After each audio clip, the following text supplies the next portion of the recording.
40 a seguir. Evangelho segundo escreveu Lucas, capítulo 8, versículo 40 a seguir.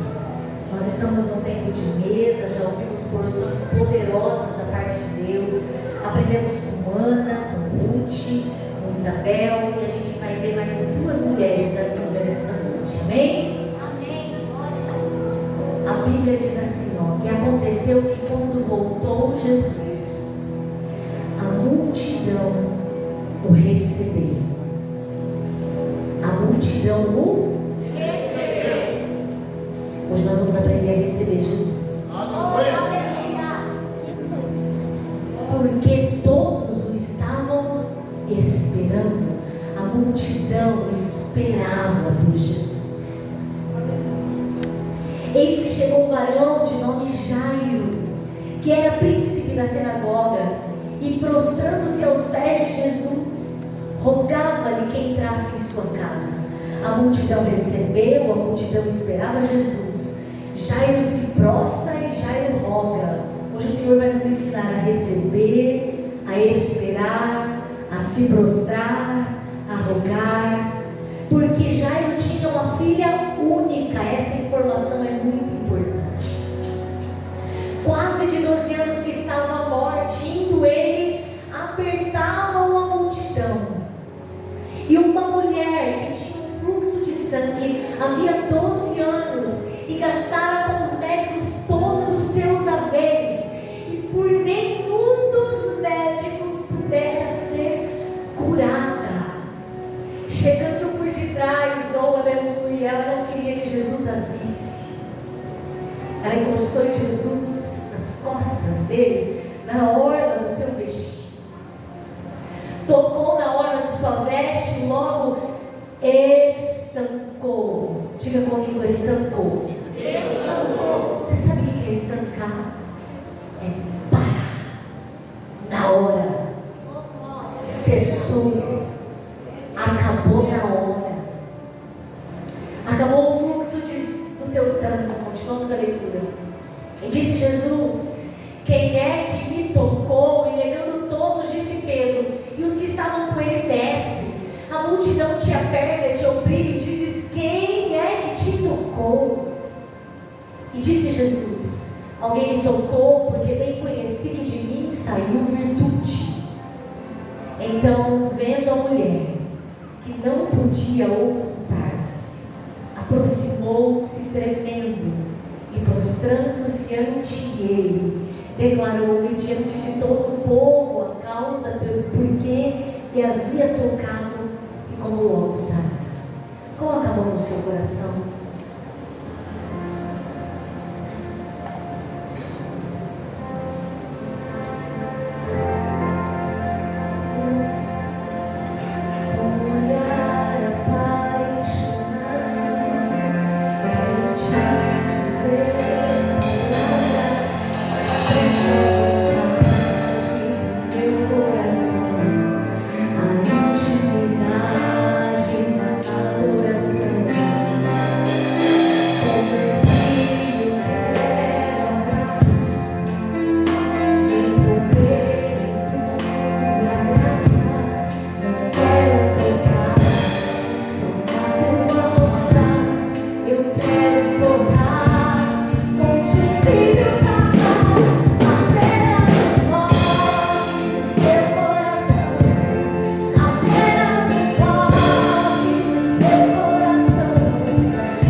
E ele volta da sua expedição missionária naquele lugar, deixando lá um pregador. E quando ele chega,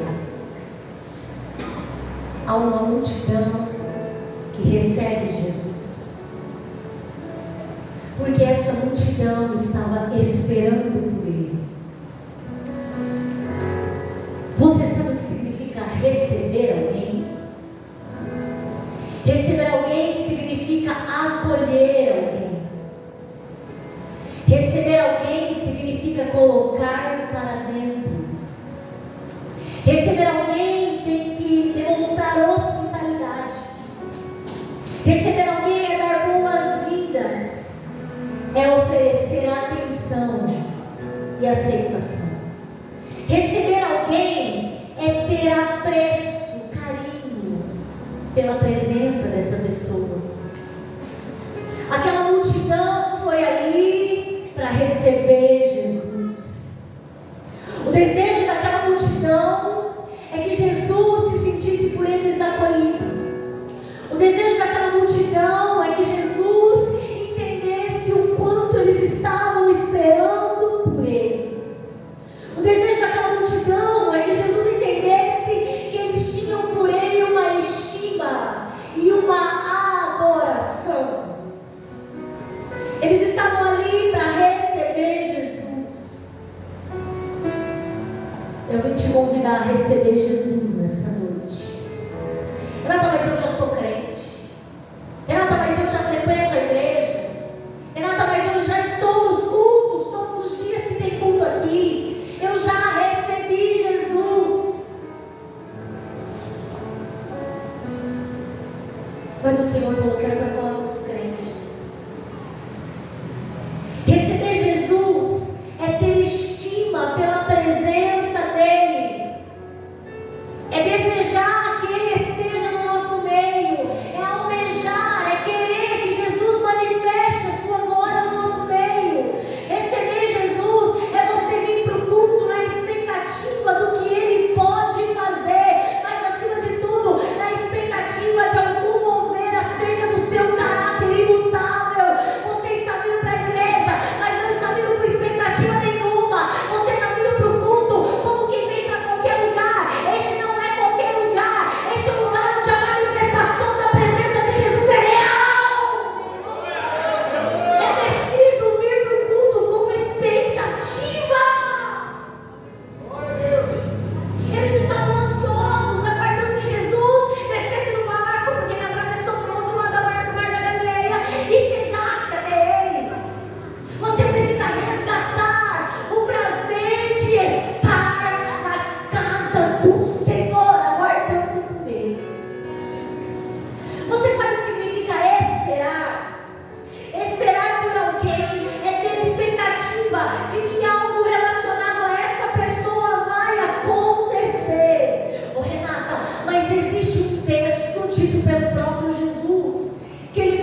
Está todo mundo ali com o mesmo propósito, receber Jesus.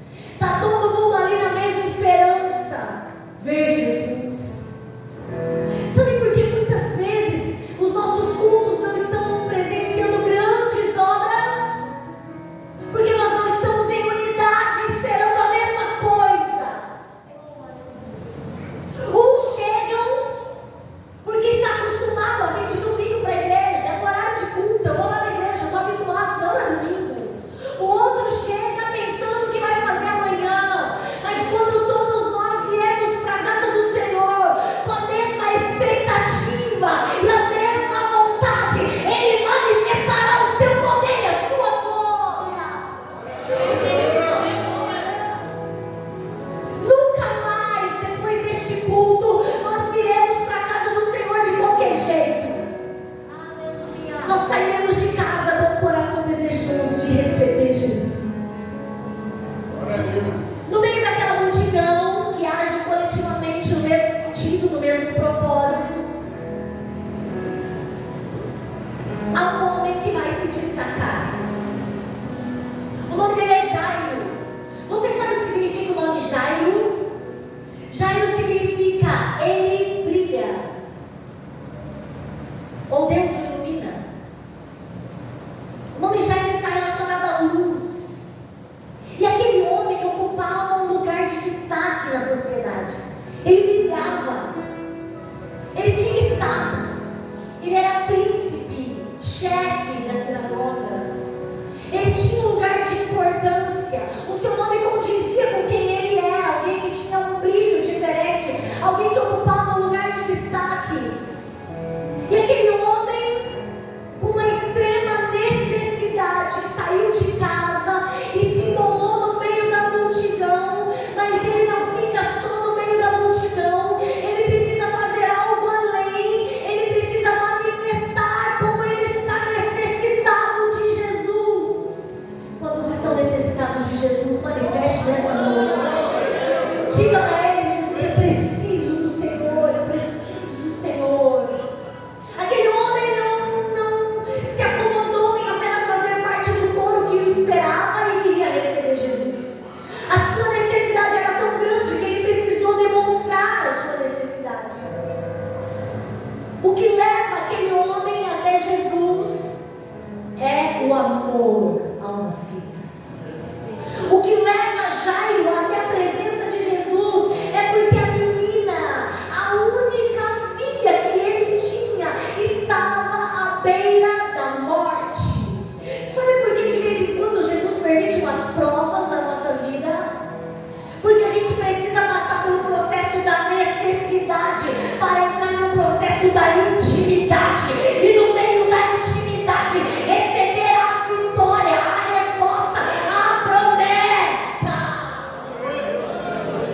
Então Jairo só conheceria Jesus e o seu poder se ele tivesse uma grande necessidade esperando pela ação de Jesus. É no meio desse processo que você vai entender o poder de Jesus.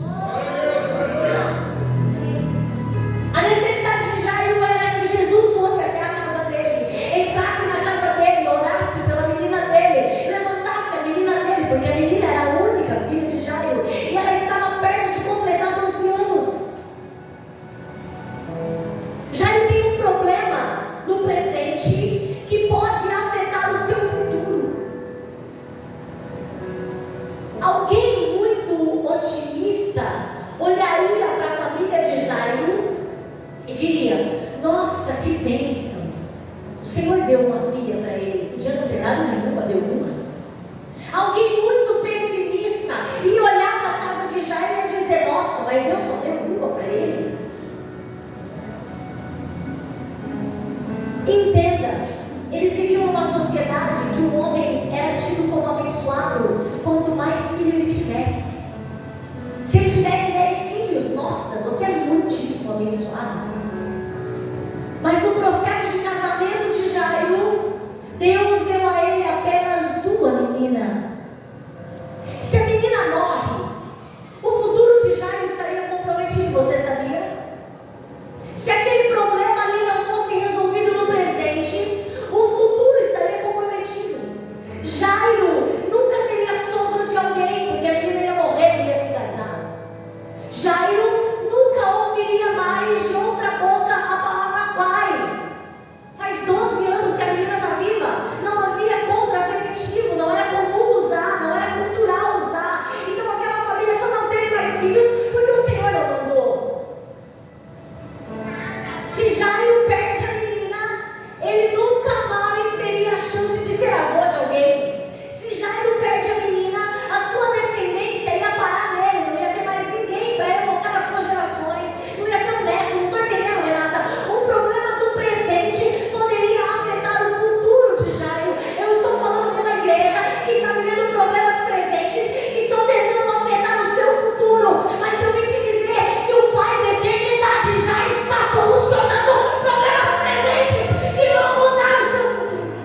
diz: que bênção, tem uma filha.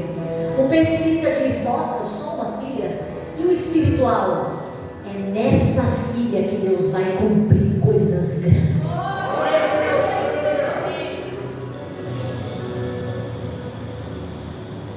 Jairo tem um problema não resolvido hoje, que pode parar a bênção de Deus, que pode privar ele das bênçãos do Senhor, que pode privá-lo, que pode tirar ele do cumprimento de muitas promessas.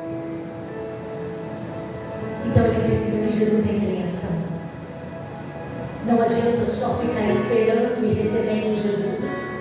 Jairo, que é aquele que brilha, vai descer do pedestal e vai se jogar no chão diante de Jesus. Você acha que foi fácil para Jairo se jogar no chão diante de Jesus? Os religiosos contestavam Cristo o tempo todo. Os fariseus contestavam Cristo o tempo todo. Os sacerdotes eram contra Jesus. Jairo tem que vencer o seu orgulho para descer diante de Jesus. Jairo tem que vencer a si mesmo para descer diante de Jesus. Mas sabe por que ele consegue fazer isso? Porque ele ama a menina. O que move a nossa vida é amar. E sabe quem é amor? Deus é amor. Jairo só conseguiu se prostrar diante de Jesus porque amava a menina.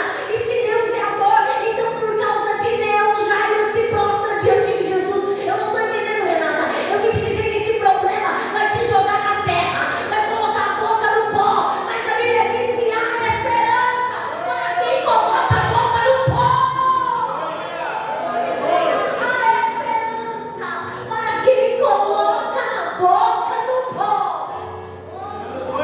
Ele se joga no pó, ele se lança. Prostrar-se é estar deitado, inclinado, abaixo, jogado no chão aos pés de Jesus, porque a multidão podia receber e esperar por Jesus, mas Jairo tinha uma urgência em ser abençoado. Ele desce do orgulho, porque ele tem um problema para resolver. Ele esquece o status de príncipe da sinagoga. Ele se joga no chão. E se não bastasse só se jogar no chão, ele começa a rogar. Sabe o que é rogar? É suplicar, é pedir com intensidade, é dizer: meu Deus, como eu estou precisando de Jesus. Prostrar-se significa lançar-se ao chão, encurvar-se em sinal de redenção. Significa também humilhar-se, significa submissão. Presta atenção, um homem que era chefe vai deitar aos pés de Jesus, porque ele está dizendo: eu não dou conta de resolver o meu problema, eu não consigo resolver o meu problema, então eu me lanço aos pés de quem pode resolver o meu problema. E ele deita ali no chão, com a boca no pó. É interessante que quando Jairo faz isso, ele mostra vulnerabilidade, fragilidade. Quando ele faz isso, ele está dizendo para a multidão que acompanha Jesus: olha, eu sou um homem importante, mas eu não posso resolver o que eu tenho que resolver. Jairo mostra vulnerabilidade e fraqueza. Sabe também o que significa prostrar-se? Perder as forças. Jairo não tem força para resolver esse problema. Ele perdeu as forças, então ele se prostra diante de Jesus e diz: eu não tenho força. Eu vim pregar para a gente que estava orando, dizendo: Senhor, eu não tenho mais força. Eu vim pregar para a gente que estava orando, dizendo: Jesus, eu não consigo ir além. Jesus, eu não tenho força, não sei por onde começar. Quando Jairo se lança aos pés de Jesus, ele está dizendo: eu perdi as forças. Eu estou vulnerável, Jesus. Irmãos, não há lugar melhor para ser vulnerável do que na presença do Senhor. Quando nós estamos na presença do Senhor, a nossa vulnerabilidade não é vulnerabilidade, é submissão. Eu me submeto, Jesus, ao teu querer. Eu me submeto, Jesus, à tua vontade. Eu me submeto, Jesus, ao que o Senhor pode fazer, porque eu não posso fazer mais nada. Presta atenção. Nós vemos que a multidão aperta Jesus. Sim ou não, igreja? Se a multidão aperta Jesus, quer dizer que não tinha uma professora ali para organizar. Se tivesse uma professora, ela diria: meninos à direita, meninas à esquerda, ao centro crianças. Não tem alguém para organizar a multidão. Então a multidão quer tocar em Jesus, quer segurar em Jesus, quer apertar Jesus. Pensa comigo, é fácil você se jogar no chão em meio a uma grande multidão. Você está correndo o risco de ser pisado, você está correndo o risco de se machucar, você está correndo o risco, ao se prostrar diante de Jesus, de sair de lá machucado. Eu vim te dizer nessa noite que você corre muito risco quando se prostra diante de Jesus. Por quê? Porque Ele vai te tratar, porque Ele vai tratar o seu ego, porque Ele vai tratar o seu orgulho. E aí sabe o que Ele vai fazer depois de tratado? É mais um novo, Ele enche, Ele enche. É perigoso se jogar quando tem uma multidão querendo passar em cima de você, mas é necessário se jogar e se rasgar diante de Jesus, porque só Ele pode resolver os seus problemas. É um risco que Jairo está correndo. Pensa bem, é Jesus de pé, Jairo no chão e a multidão querendo chegar em Jesus. Gente, era um risco, eu nunca pensei nisso, até que o Espírito Santo me mostrou. Era um risco ser pisoteado, era um risco ser humilhado ali. Olha, mas não é o chefão da sinagoga, por que ele está no chão? Porque diante dele todo joelho se dobra e toda língua confessa que Ele é Senhor. Jairo corre todos os riscos porque ele ama a menina, porque ele quer a menina viva. O quanto você está disposto a lutar pelo que você quer. Alguns dias de oração, Renata, talvez. Alguns dias de jejum. Um pouquinho de culto a mais para eu frequentar. O Espírito Santo te faz uma pergunta nessa noite. O quanto você está disposto a lutar pelo que você quer? Quantos entenderam a pergunta? Diga amém. Quando Jairo se prostra, ele roga. O que é rogar? É pedir com insistência, é solicitar com empenho. Jesus, vai na minha casa. Vem, Jesus, a minha menina, a minha única filha, aquela que vai dar minha descendência, aquela que vai me fazer virar sogro, aquela que vai me fazer virar avô. A minha menina, Jesus, ela está na casa, mas ela está morre e não morre, ela está à beira da morte. Jesus, vem na minha casa. E Jesus vai acompanhar Jairo até a casa dele. E Jesus vai até o caminho com Jairo. Ele consentiu em entrar na casa de Jairo. Mas no meio do caminho, duas histórias vão se cruzar. A história da família de Jairo, que tem uma menina quase morrendo. E a história de uma mulher que o tempo que a menina tem de vida, ela tem de enfermidade. Aquela mulher não tem nome, aquela mulher não tem muita informação sobre ela. A gente sabe que ela é uma mulher e que ela tem um problema, e que o problema dela pode levá-la a morrer a qualquer instante. Mas que há 12 anos aquela mulher luta contra um problema. Há 12 anos aquela mulher rejeita a situação em que ela está. Há 12 anos aquela mulher faz tudo o que ela pode para sair dessa situação. Sabe o que eu vejo nessa mulher? Uma determinação. A fé dela era grande em se curar, mas ela estava colocando na medicina, ela estava colocando nos médicos, ela estava colocando naquilo que ela podia ver, até que um dia ela vai ao encontro de Jesus e alguém cheio de fé, depositado em Jesus, gera milagre. Sabe por que nós não estamos vendo tantos milagres? Porque a igreja brasileira anda sem fé.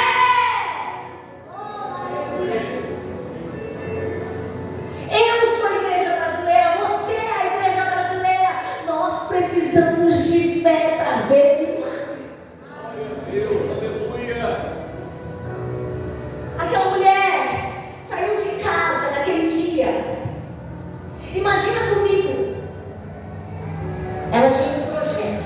Ela tinha um plano. Ela tinha um. Então ela estava intencionalmente realizando algo. Ela não vai ao encontro de Jesus como alguém que foi lá para olhar. Ela vai ao encontro de Jesus como alguém que foi para cumprir um plano, uma intenção. Ela sabe o que ela está fazendo ali. Ela foi lá para tocar nele. Ela foi lá porque ele era a solução do seu problema. Ela não saiu de casa pensando: será que ele vai curar alguém nessa noite? Será que ele vai falar com alguém nessa tarde? Será que ele vai fazer algum milagre? Não. Ela saiu de casa dizendo: eu sei o que eu tenho que fazer. Eu tenho que tocar nele. Eu preciso fazer algo. Você sabe o que você tem que fazer. Tem gente que está orando e dizendo: Senhor, o que eu preciso fazer? Você precisa tocar em Jesus. Como é que eu faço isso? Orando, jejuando, clamando, lendo Bíblia, devocional. É assim que você toca em Jesus. Então ela saiu de casa intencionalmente voltada para o seu objetivo. Você imagina que ela, enquanto mulher, não calculou os riscos que ela estava correndo? Bom, pode ser que, como Jesus anda sempre tem multidão, pode ser que seja muita gente mesmo. Bom, pode ser que no meio do caminho alguém me reconheça, então ela precisava ter um plano B. Pode ser que eu não consiga chegar nele, então eu vou fazer de tudo para ficar num lugar estratégico. Irmãs, ela era mulher. Mulher lança mão de pensamentos. A gente pensa. É verdade ou não é, meninas?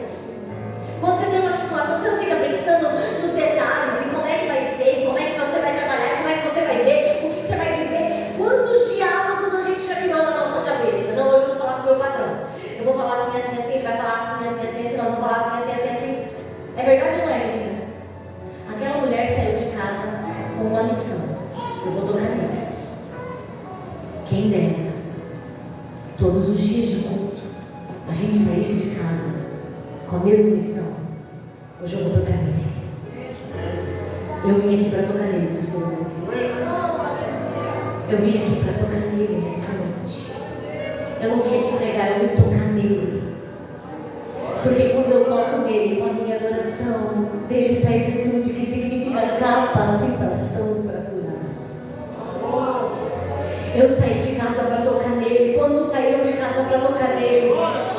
Apenas um toque no seu coração. Apenas um toque no seu coração. As lágrimas rolam, as mãos se levantam em adoração. Apenas um toque. Apenas um toque no seu coração. As mãos se levantam. A igreja se prostra em adoração. Apenas um toque. Toca-nos agora, Senhor. Seremos raros, curados, transformados, dignificados. Toca-nos, Senhor. Apenas um toque. Eu vim te tocar essa noite, Jesus.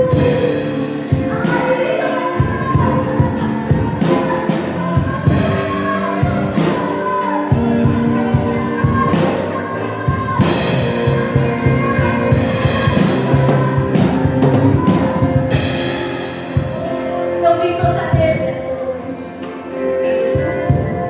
Se eu tão somente tocar a ordem do seu destino, ele não precisa me ver.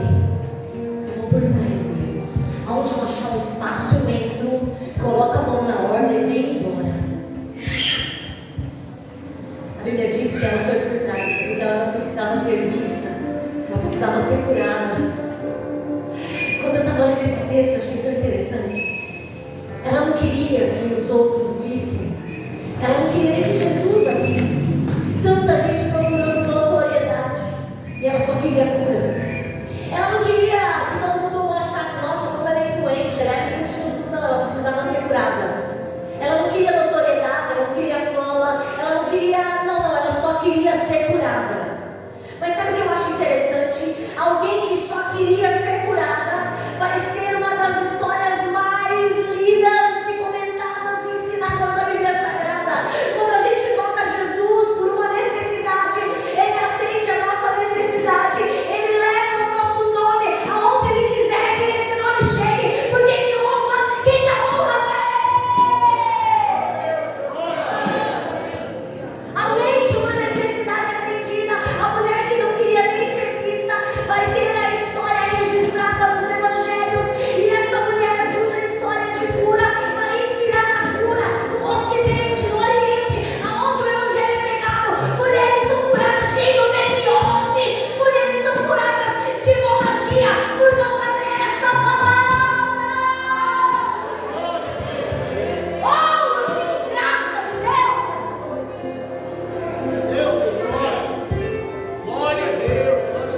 ela só queria que a sua necessidade fosse sanada, ela só precisava ser sanada. Então ela vai tocar nele, porque agora ela está investindo o que tem.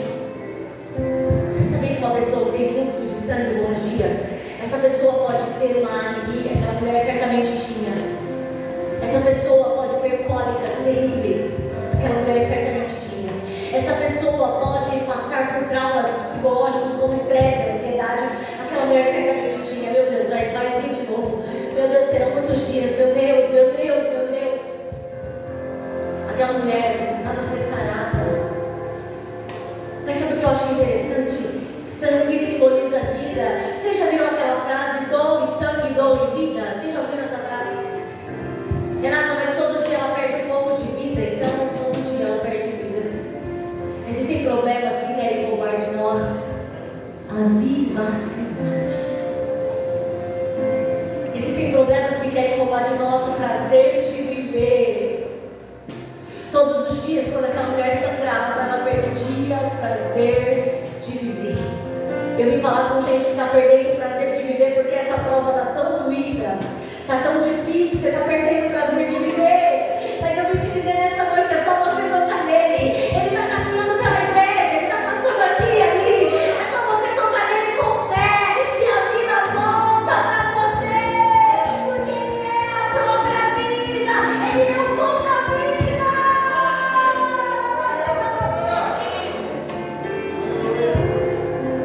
Todos os dias um pouquinho de vida vai embora e o problema fica. Mas ela não quer mais viver desse jeito. Ela quer viver com ânimo, com alegria. Mas ela precisa ser curada. Então ela tem a estratégia de tocar na orla de Jesus, nas franjas da sua veste. E ela vai lá e toca. Na mesma hora, presta atenção, ela não teve que ir para casa para olhar se tinha parado de vir. Ela sentiu na mesma hora que estancou o sangue. Eu recebo uma palavra de Deus. Quem quer receber, levanta a mão aí. A palavra do Senhor é: hoje você não sangra mais por essa ferida. Hoje o Senhor está estancando este sangue que saía de você por causa dessa dor, por causa desse problema. Hoje você não vai mais sangrar. Hoje você não perde sangue. Hoje você recebe sangue. E o doador é aquele lá na cruz. Receba o sangue do Cordeiro. Receba na tua mente, receba no teu coração, receba nos teus órgãos, receba na tua casa. É sangue para todo lado. É sangue, é sangue, é sangue, é sangue. O anjo da morte não vai te alcançar sem sangue. O sangue de Jesus está tocando você agora.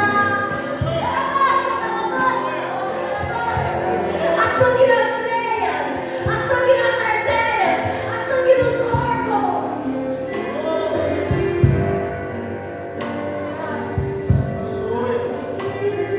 Chega de perder. Chega de perder. A vontade de viver, o ânimo. Chega. Toca nele. Quando você toca nele, ele devolve o toque com virtude. Quando você toca nele, ele resolve o que você não podia resolver. Quando você toca nele, ele libera o que só ele pode liberar para você. Na mesma hora o sangue cessa. E aí, eu achei interessante que Jairo é o pai que ama e vai lá em busca de Jesus. Por causa de uma filha, Jairo saiu de casa. Que lindo, Jesus acabou de me dar uma revelação agora. Por causa de uma filha, Jairo saiu de casa. Por causa dos filhos de Deus, Jesus saiu de casa. Que lindo, Jesus acabou de me revelar algo lindo aqui nessa noite. Sabe o que ele contou para mim? Que ele não é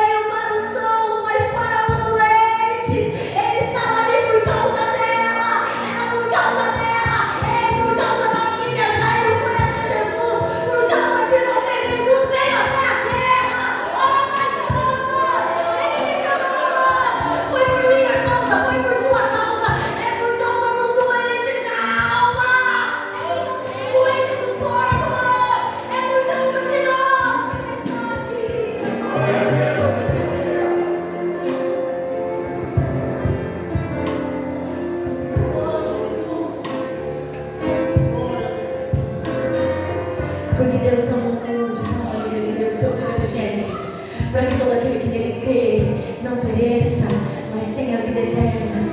Aquela mulher toca em Jesus, é curada na hora. Jesus não vai deixar passar em branco essa história. Jesus não vai deixar ser uma coisa só dele e dela. Ele quer que haja uma manifestação do testemunho dela. Então ele fala: quem que me tocou? E ninguém não usa dizer: fui eu, foi fulano. Quem é que me tocou? E aí eu vou te fazer essa pergunta como se fosse Jesus. Quem tocou Jesus? E você vai dizer o seu nome. Amém? Você vai dizer: eu, fulano de tal. Amém? Quantos estão dispostos a fazer isso nessa noite com fé? Eu vou perguntar: quem tocou Jesus? Você vai dizer: eu, o seu nome. Amém? Vamos lá, levanta sua mão aí para tocar em Jesus agora. Quem tocou em Jesus?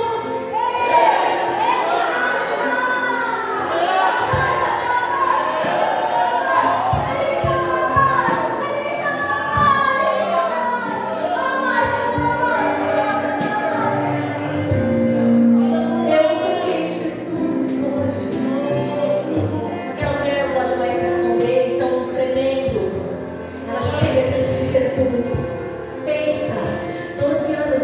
Deixa eu te contar o que são 12 anos. Eu fiz essa conta.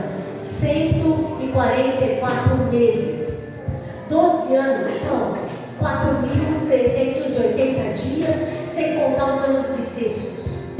12 anos são 105.120 horas tendo o mesmo problema. De repente, Jesus disse: só até aqui. Daqui pra frente, você para com essa contagem. Só até hoje. Daqui pra frente, a tua contagem de quantos anos você está na prova vai cessar. Daqui pra frente, você tocou nele, e o dia de amanhã vai ser diferente por causa da palavra dele. Para de contar: Senhor, faz 7 anos, Senhor, faz 8 anos, Senhor, faz 10 anos, Senhor, faz 9 meses. Você para de contar. Essa não é mais a sua conta. A sua conta é: eu não vejo a hora de tocar no meu Senhor de novo. Eu não vejo a hora de ir pro culto, receber e esperar por ele. Eu não vejo a hora de entrar na presença dele.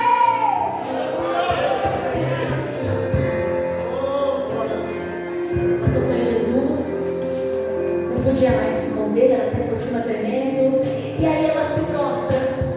Sabe o que eu achei interessante? Quando ela agacha para tocar na hora de Jesus, ela não se prostrou, ela agachou.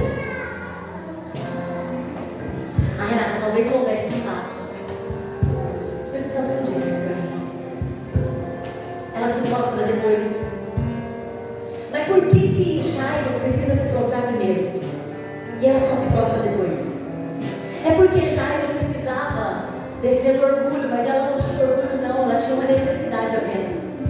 Então o trabalhar de Deus com Jairo foi: você se prostra primeiro, roda, e aí eu te levanto e nós vamos juntos.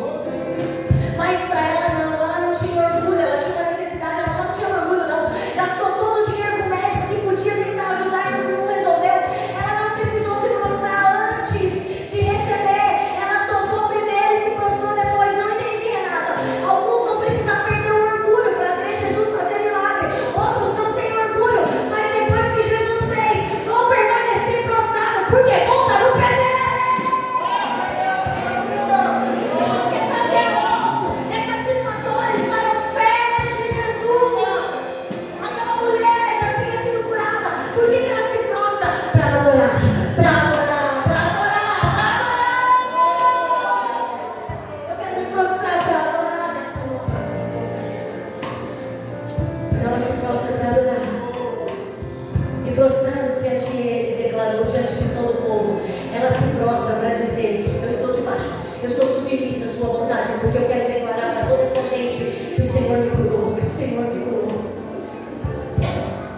E aí, Renata? Filha, olha como Jesus chama ela.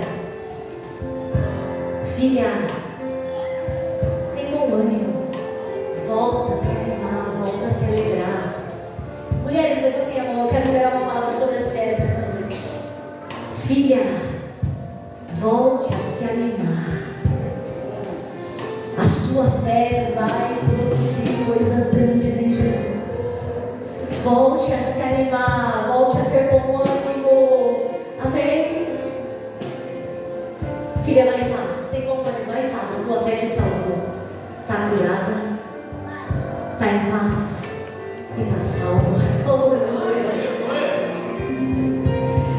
Diga comigo, toda a igreja, eu estou curado, estou em paz, estou salvo. Você crê que você falou nessa noite? Eu creio, eu estou curada, eu estou em paz e eu estou salva.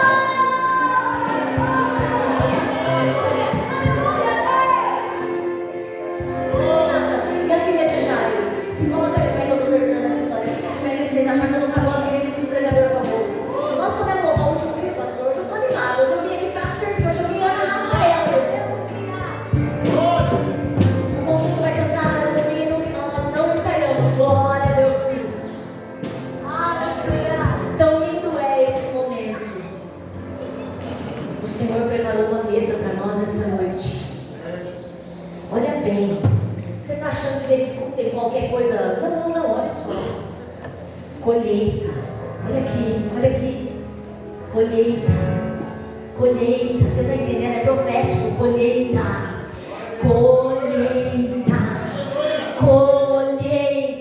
Tem gente que está dizendo, meu Deus, eu planto, mas eu não vejo nada. Colheita. Senhor, eu planto, Senhor, e parece que na hora que eu vou pôr a mão, alguém arranca a mão da minha plantação, ao invés de dizer colheita.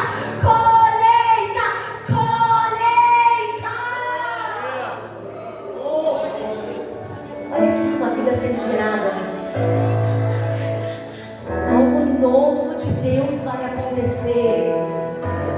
Renata, é só um boneco? Não é um boneco, é o espelho de uma novidade do que vai vir.